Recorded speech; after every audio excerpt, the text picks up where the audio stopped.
नमस्कार। आज आपण पोहे करणार आहोत। तर हे जाड पोहे घेतले आहेत आणि हे पोहे थोडे वेगळ्या पद्धतीचे आहेत। तर तुम्हाला मी आता दाखवल्यानंतर कळणारच आहे। तर हे जाडसर पोहे घेतले आहेत आणि त्याच्यासाठी लागणारे साहित्य तुम्हाला मी दाखवणार आहे। पोहे 3 प्लेट घेतले आहेत, कढीपत्ता घेतला आहे, कोथिंबीर घेतली आहे आणि एक ककडी घेतली आहे आणि लिंबू घेतला आहे। तर पोहेसाठी शेंगादाणे घेतले आहेत आणि खोबऱ्याचे काप घेतले आहेत आणि थोडे फुटाणे घेतले आहेत आणि थोडीशी साखर आणि मीठ घेतला आहे आणि मिरची घेतला आहे। पोहे धुवून घेण्यासाठी पाणी घेतलं आहे आणि इथे मसाले घेतले आहेत आणि इथे थोडं अद्रक आणि लसूण घेतलेलं आहे। आता सुरुवातीला थोडा अद्रक लसूण काढून घेणार आहे। आता मिरची आणि कोथिंबीर कट करून घेणार आहे आणि ककडीला खिसून घेणार आहे।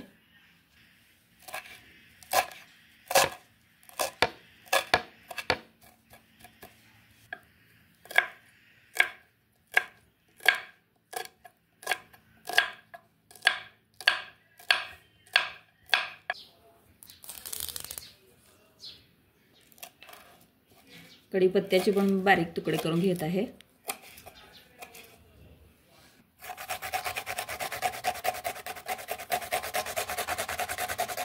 आता कढी पण खिसून घेत आहे। आता हे सर्व साहित्य मी कट करून घेतलं आहे। हे खोबरं आहे, याला मी मिक्सरवरती बारीक करून घेणार आहे।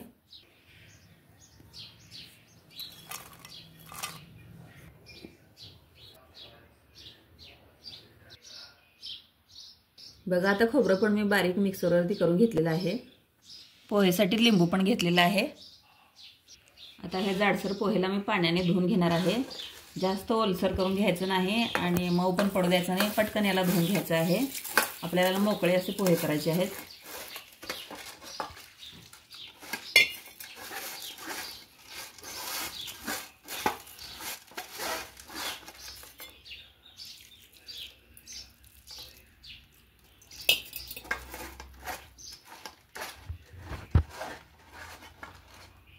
हे बघा असं चाळणीमध्ये हे पोहे पटकन मी धुवून घेतले आहेत। याच्यातलं पाणी सगळं काढून घ्यायचं आहे। बघा तर गॅसवरती कढई गरम करायला ठेवणार आहे। याच्यामध्ये 2 ते 3 चमचे तेल घालणार आहे।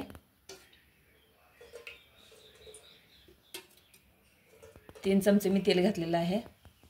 आता हे धुतलेले पोहे मी एका टोपल्यामध्ये काढून घेत आहे। याच्यामध्ये एक खिसलेली ककडी पण घालून घेणार आहे।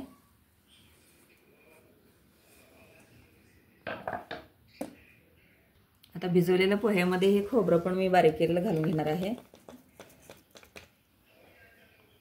आता हे सर्व साहित्य मी मिक्स करून घेणार आहे आणि मिक्स करताना पोहेचे तुकडे होऊ नये अशी काळजी घ्यायची आहे। सावकाशच हलक्या हाताने याला मिक्स करून घ्यायचं आहे। आणि ककडीमध्ये पाणी असतं त्याच्यामुळे पोहे चांगले मऊ पण होतात परत गरम केल्यानंतर। याला फोडणी केल्यानंतर चांगला मऊपणा येतो आणि पोहे जर कोरडे असतील तर खायला नको वाटतं, म्हणून सुरुवातीला मी थोडंसं कोरडे असं भिजवून घेतले आहेत कमी पाणी घालून। आणि ककडीमध्ये पाणी असतं म्हणूनच मी ते पटकन काढलेलं आहे पोहे धुवून। हे बघा आता चांगलं मिक्स करून घेतलं आहे मी सर्व साहित्य।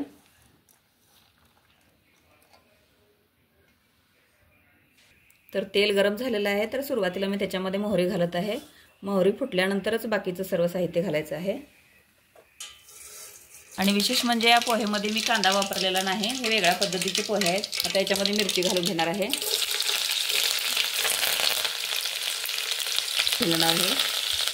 कढीपत्ता पण घालून घेतलेला आहे।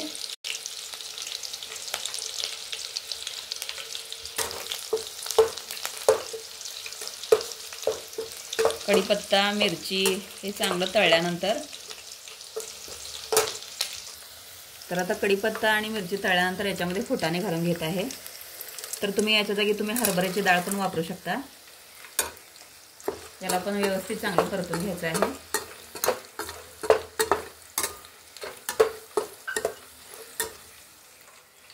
आता याच्यामध्ये शेंगदाणे पण घालून घेणार आहे। याला पण व्यवस्थित चांगलं परतून घ्यायचं आहे।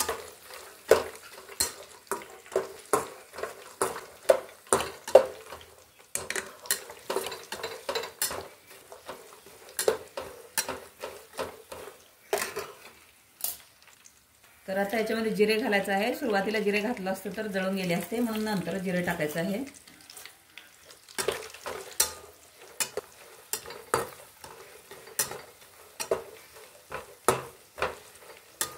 आता याच्यामध्ये अद्रक लसूण पेस्ट करून घेतली आहे ती टाकून घेणार आहे।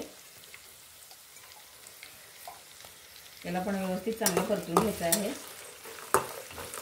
अद्रक जास्त घालायचं म्हणजे चांगलं चविष्ट असं हे पोहे लागतात आपल्याला।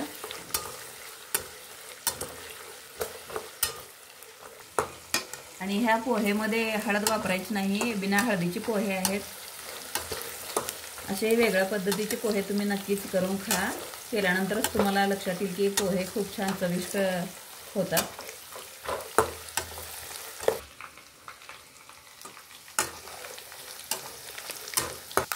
आता सर्व साहित्य व्यवस्थित परतून झालेलं आहे, तर याच्यामध्ये आता हे पोहे घालून घेणार आहे।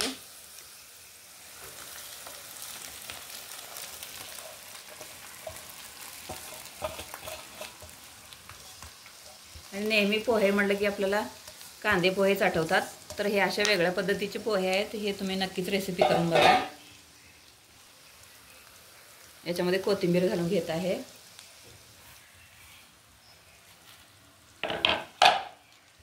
चवीनुसार मीठ घालायचं आहे आणि थोडीशी साखर पण घालायची आहे। तुम्हाला साखर आवडत असेल तर घाला, नाही घातलं तरी पण चालतं। आता हे सर्व साहित्य मी मिक्स करून घेणार आहे। गॅस बारीकच करायचा आहे।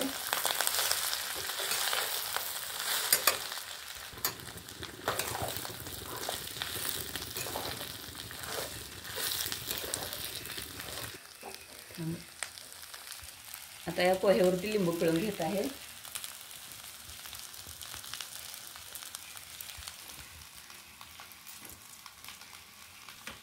आता याला पण व्यवस्थित मिक्स करून घेत आहे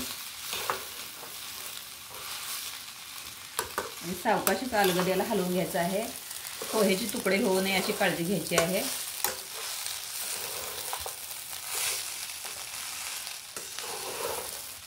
आता 5 मिनिट याला झाकण ठेवून वाफवून घ्यायचं आहे। तर असे हे मस्त असे पोहे खाण्यासाठी तयार आहेत। तर गॅस बंद करून घ्यायचा आहे। तर आता खाण्यासाठी सर्व करायचं आहे।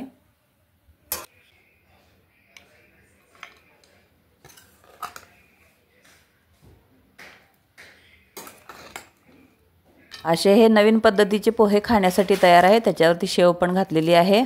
एकदा तरी अशा पद्धतीने पोहे नक्कीच करून बघा। हा व्हिडिओ तुम्हाला आवडला असेल तर लाईक करा, सबस्क्राईब करा आणि शेअर करा। धन्यवाद।